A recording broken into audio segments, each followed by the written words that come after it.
Lo que sorprende en este caso es la velocidad a la que lo está haciendo. Ernesto, ¿cuál es tu lectura sobre los datos que vimos?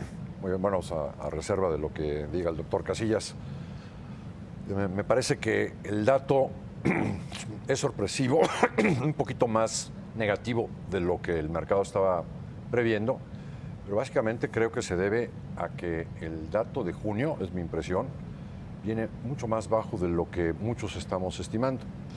De acuerdo a un indicador que tenemos oportuno, el IBEM, nuestra estimación del IGAE podría ser de alrededor del 3,5, y con los datos que nos dan del PIB, descontando el crecimiento de abril y de mayo, podemos intuir que el IGAE, o sea, el PIB mensual de junio, debe ser 2,2, o sea, muy abajo de un 3,5 que estábamos estimando. Y quizás lo que vemos es que en las cifras más recientes mensuales, pues hay un cambio en el dinamismo de los sectores de nuestra economía. Anteriormente traíamos un crecimiento muy fuerte en el sector primario, no pesa mucho en la economía, pero el dinamismo pues llegó a ser en algunos meses arriba del 8%, ¿no? En términos anuales. Un mercado interno, además, o sea, el sector terciario, que estaba creciendo más fuerte y ahora se ve con menor crecimiento. El sector primario ha dejado de crecer a tasas fuertes y en este mes de junio se ve con tasa negativa. El sector industrial todavía no se ve que se recupere y se ve desacelerado el sector terciario, ¿no? Eso es el diagnóstico, vamos a decir, más reciente de lo que puede estar pasando en la economía de México. Correcto. Gabriel, ¿cuál es tu lectura sobre estos datos que veíamos hace rato? Bueno, gracias, Abraham. Que veíamos ahí en pantalla. Sí, coincido mucho con la opinión de Ernesto. La verdad es que yo creo que es bien importante que se está reflejando todavía la desaceleración de la manufactura a nivel global, ¿no? Se ve en la parte industrial. Y en la parte de servicios que comentabas, Ernesto, yo creo que bien importante, en esta estimación preliminar no tenemos un detalle muy completo de la parte de servicios todavía, por ser una estimación preliminar. Sin embargo, si vemos datos anteriores, se ve que la parte de servicios gubernamentales se cae de manera tremenda, ¿no? Y entonces yo creo que es muy oportuno el tema de finanzas públicas, ¿no? Esta entrevista que le acabas de hacer a Luis Madrazo, la verdad, refleja muy bien la parte del recorte de gasto público, ¿no? El recorte de gasto público, algunos analistas, algunos inversionistas nos cuestionaban si realmente se estaba llevando a cabo, ¿no? Sobre todo porque el año pasado, recordemos que de los recortes que se anunciaron en febrero, mucho fue lo que se recortó fue obras de infraestructura tipo el tren México-Querétaro, el tren Mérida-Cancún, y la verdad es que ninguno de nosotros, todos mis colegas analistas, traíamos eso en nuestros pronósticos de PIB. Entonces prácticamente no se vio reflejado, e inclusive el gasto público no cayó, sino se incrementó. Digo, mucho tiene que ver con el uso del remanente del Banco de México, no quiere decir que no haya habido esfuerzo fiscal. Pero en este año lo que sí estamos viendo es ahora sí un recorte de gasto público de veras, ¿no?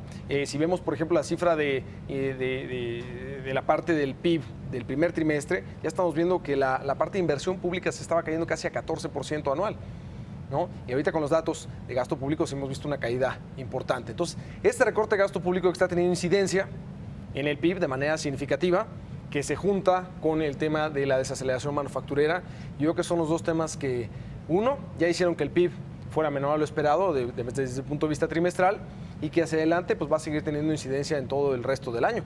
Creo que el gobierno está pues demostrando este compromiso que tiene para llegar a este déficit cero en el 2017, y pues este compromiso suena muy bonito del lado fiscal, pero tiene un costo y eso lo estamos viendo en el PIB. Por eso, si vemos las cifras, es que hay muchos números, ¿no? Tú presentabas el menos 0.3 trimestral, ¿no? Con respecto al primer trimestre. Estaba el 1.4, que es el segundo trimestre con el segundo trimestre del año anterior, pero está ajustado por todas estas, por el tema de Semana Santa.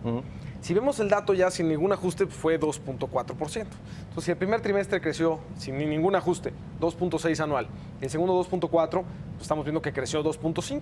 Nosotros estamos previendo que para la segunda mitad del año, exacto, en la segunda mitad del año el país crezca, bueno, con el PIB crezca 1.9 y tengamos un PIB de todo el año de 2.3%. Correcto, pues ya vemos entonces los efectos de ese recorte, ¿no? Que ya lo mencionabas. Ahora, coincide este dato con el dato que sale, o con una desaceleración que se publica en Estados Unidos, precisamente. ¿Podría de profundizarse también la caída allá en Estados Unidos? ¿Podría profundizarse esta dinámica también de un menor crecimiento en México? El dato que da Estados Unidos no es exactamente comparable con el dato de México. Como se da la cifra, es el dato trimestral, la variación trimestral multiplicada por 4, que es distinto a como lo acaba de explicar el doctor Casillas. Pero un 1.2% de crecimiento en la economía de Estados Unidos, pues podría verse como un signo de desaceleración. Por dentro de los datos de la economía hay uno muy bueno, que es el del consumo. Está aumentando 4.2%, ¿no? Es una explosión del mercado interno muy fuerte en el mercado más grande del mundo. Muy buena noticia. Pero también por dentro se ven otros datos que realmente dan miedo. Si uno se fija en la tendencia de los datos de inversión, pues es para preocuparse. Quizás esto explica por qué la Reserva Federal no se anima a aumentar la tasa de interés, ¿no? A pesar de que las últimas cifras en general habían salido mejor a lo previstas. Y esto a su vez nos lleva a pensar qué puede suceder en la economía mexicana para adelante. Yo creo que podríamos estar viendo pues, una desaceleración de la economía de Estados Unidos en los siguientes trimestres, no nada más en el inmediato próximo. Y esto pues, nos puede llevar a una mayor desaceleración. Y aquí vendría la pregunta si es bueno seguir reduciendo el gasto nada más así porque sí, para cumplir la meta del gasto y del déficit fiscal, o teníamos que idear otra estrategia para protegernos de una recesión, ¿no? De alguna manera buscar algún otro mecanismo, ¿no? Así es. Nosotros creemos que sí hay forma. Sí hay Correcto. Forma. Básicamente con política fiscal, ¿no? de impuestos. Han prometido no subir los impuestos, nosotros creemos que sí se pueden bajar los impuestos. Ok, interesante sin duda. Gabriel, quisiera preguntarte hacia lo que resta del año, hacia la segunda mitad del año, ¿a qué tasas deberíamos estar creciendo para poder cumplir con las metas o las expectativas que tiene Hacienda Banco de México en un rango amplio entre 2.2 y 3.2%? Claro. Bueno, yo creo que si, como decía, si crecemos en la segunda mitad del año 1.9% en promedio, podemos alcanzar un 2.3%. Yo creo que es bastante alcanzable. Coincido aquí con don Ernesto platicando de la parte fiscal y de la parte de Estados Unidos. Pues Estados Unidos, a pesar de que el consumo va muy bien y que eso nos ayuda sin duda, el problema es que pues, la inversión nos está dando, entonces eso no te hace sostenible un crecimiento en el futuro. No sé cuál sea realmente el trimestre donde vayamos a ver esa transmisión de la falta de inversión, o si el consumo siga fuerte y entonces la inversión repunte. Esa parte está bien complicada saberla hoy por hoy, y sobre todo con la incertidumbre que está generando dos aspectos. La Reserva Federal, pero esa pues, es más o menos controlada. Pero el segundo aspecto bien importante es las elecciones, y que no son elecciones, pues digamos, normales, ¿no? Son elecciones con un candidato como Donald Trump. Y entonces yo creo que ese es el gran riesgo para todo. El gran riesgo para la economía norteamericana, que algunos mejor decidan no invertir. El gran riesgo entonces para la economía mexicana, y sobre todo por los ataques que va a hacer, que ya sabemos que son específicos en contra de México. Entonces, en ese sentido, ese es el riesgo que parece más grande para la segunda mitad del año, a pesar de que yo espero que no gane Donald Trump. Ya veremos cuáles son los resultados. Por último, quisiera preguntarles, pareciera que hay señales encontradas en cuanto a lo que los inversionistas están haciendo, ¿no? Por una parte, digamos, hay una búsqueda de refugio, las tasas de los bonos están cayendo, y por otra parte, pues también el dólar reacciona con una caída importante. Esto implica que hay una expectativa, digamos, en el corto plazo de una recuperación o de una mayor profundización. El dato de la economía de Estados Unidos de desaceleración se está reflejando en los mercados como una expectativa de un mayor retraso para que la Reserva Federal decida incrementar sus tasas de interés. Analizando las probabilidades implícitas en las operaciones de swap de deuda del gobierno de Estados Unidos, en una lámina que se mostró hace un rato en la pantalla, vimos que la probabilidad arriba del 50% para que la Fed vuelva a incrementar su tasa de interés, la mandaron a diciembre del 2017. Ya, ¿no? Lejos. El mercado no le cree a la Fed con que va a estar subiendo la tasa de interés.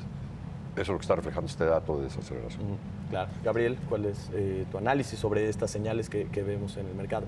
Pues yo creo que la verdad es que con un crecimiento menor pues se ve difícil que la Reserva Federal suba tasas, ahí coincido totalmente aquí con don Ernesto.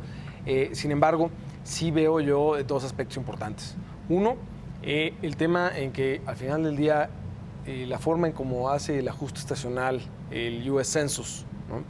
Tiene algunos problemas, sobre todo porque utiliza promedio, vamos a poner, este es para el segundo trimestre, utiliza los últimos segundos trimestres y hemos venido a una recuperación con tasas altas de crecimiento. Si ya estamos llegando a una situación de pleno empleo, ya no debemos de esperar tanto crecimiento. Entonces, este es un problema que nubla la vista a los inversionistas, a la misma Reserva Federal. Entonces, desafortunadamente, lo que nos da esto es que no podemos saber en qué parte del ciclo está Estados Unidos y que estamos viendo cifras muy encontradas. Vemos ventas al menudeo en Estados Unidos en máximo, vemos temas como la inflación subiendo, el tema salarial subiendo, el empleo mejorando y por otro lado vemos un PIB débil.